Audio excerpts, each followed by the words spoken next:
Hey there. Today we continue with the moon in Aquarius. So, Aquarius is the air sign that helps us get outside the box to access new thinking, new possibilities, and new solutions to old problems. We also have the moon in the morning, right around 9 a.m. ish Pacific time, forming a square with Mars, the planet of impulse and action in the sign of Taurus. So we'll take a look at that today. I am Marina Orms here with your Astro vibe for Friday, June 5th. So we continue with this Aquarius moon energy. Great time to access new thinking, new solutions. So if you're feeling stuck in some area of your life or have a problem that you don't have the answer to or are not sure how to move something forward, this is a perfect time to ask for the answer and then not fill in the space with thinking. So what that means is, how we tend to when we're thinking about an issue or a problem, we tend to assume that we know. We know what's going to happen, or we know what's possible, or we know, or we think we know where things are headed. We also might think that we don't have access to solutions because they haven't occurred to us yet. So the Aquarius moon is that energy of opening up the window and getting a breath of fresh air, getting that new breeze coming in. So we're inviting in the new thinking that will help us see more clearly what needs to happen or how to solve a problem or how to shift things that are stuck. So if you're having that experience, ask the question, state the problem, but then don't fill in the space, right? Be in the not knowing. It is in that not knowing, the not knowing is where the answers are. It seems so counterintuitive, but it's so true.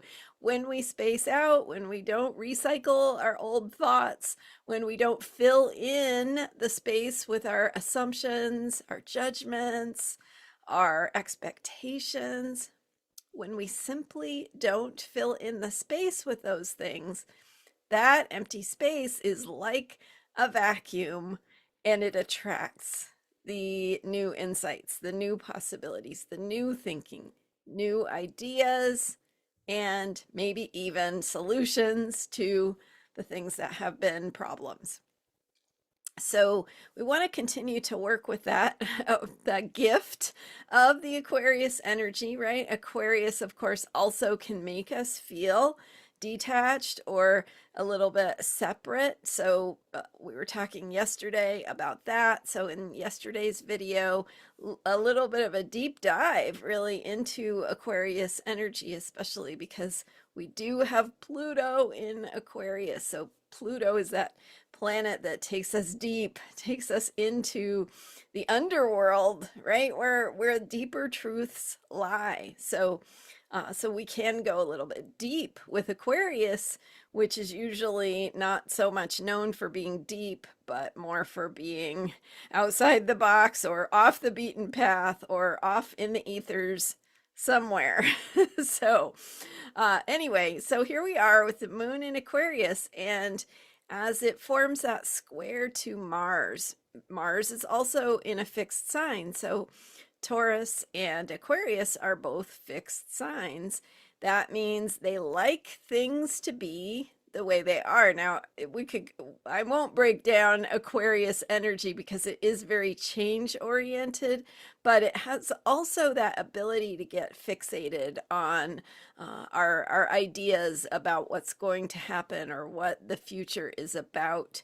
We can get so fixated with Aquarius on our vision for change that sometimes we get disconnected from where the change really happens, from where we need to actually engage and connect and get hands on to make the changes really happen. So that's why Aquarius is a fixed sign.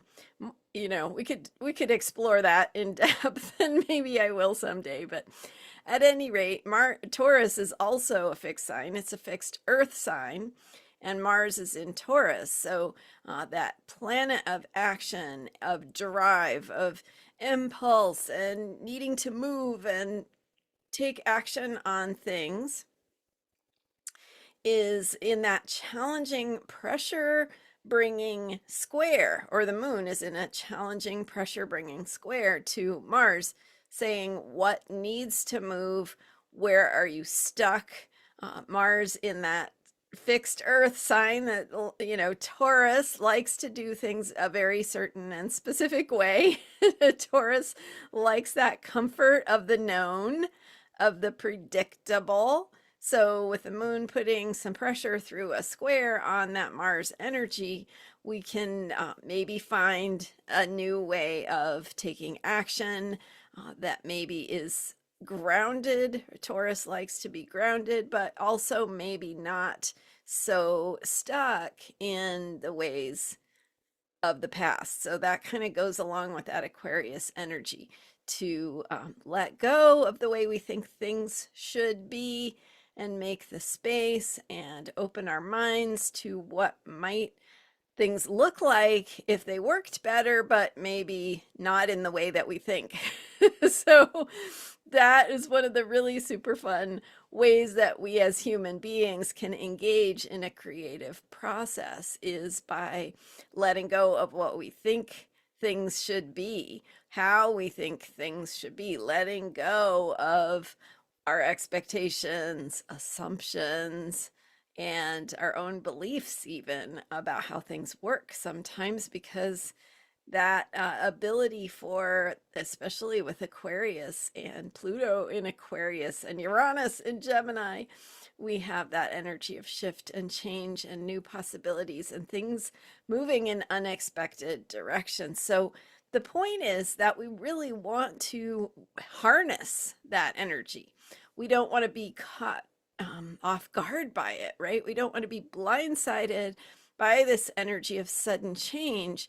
We want to be actively working with it and saying, okay, here is what I want to see change. Here is the direction I want that change to go. I'm willing to let go of my own comfort, my own comfort zone, my own assumptions or expectations, to open the space for what those new possibilities might be that I haven't thought of yet, or that I haven't experienced yet to even know what they look like or feel like. So those are my thoughts for today. Kind of fun stuff to think about and work with. Thank you for being here and for following this YouTube channel. I appreciate you, and you can also follow my new podcast, Astrology Heals. The first episode is coming out on Sunday, June 7th, so watch for that.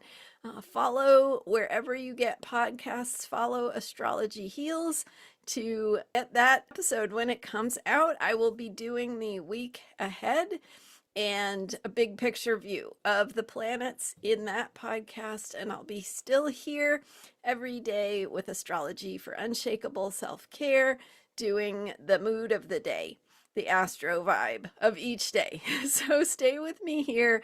Thanks for being here, and I will see you next time. You can find more content from me at transformationalastrology.com. And I'll see you on the podcast. Bye for now.